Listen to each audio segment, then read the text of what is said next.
এই পূজা উদযাপন উপলক্ষে এখানে যে সমবেত হতে পেরেছি, এই জন্য আল্লাহ তাআলা শুকরিয়া আদায় করছি।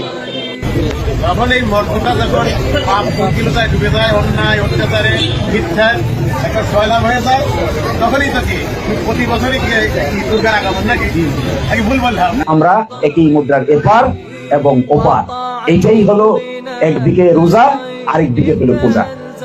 আপনাদের এই মন্দিরের পূজার জন্য আমি ছোট্ট একটু অনুদান দিয়ে দিতে চাই।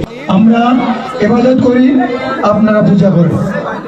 এটা শুধুমাত্র একটা ভাষার পার্থক্য, কিন্তু কাজ সকলেরই এক। আবার দুর্গা পূজায় গিয়েও বলে এটা বাঙালি জাতির উৎসব। নওজুবিল্লাহ। চাকরি রাখার জন্য মানুষ এইভাবে নিজের ইমান নষ্ট করে। আরে বাবা, দুর্গা পূজা হিন্দুর উৎসব। আমি 1,00,000 বার 1 কোটি বার বলবো, দুর্গা পূজার সাথে এই দেশের মুসলমানদের কোনো সম্পর্ক নাই। এটা মুসলমানদের অনুষ্ঠান নয়।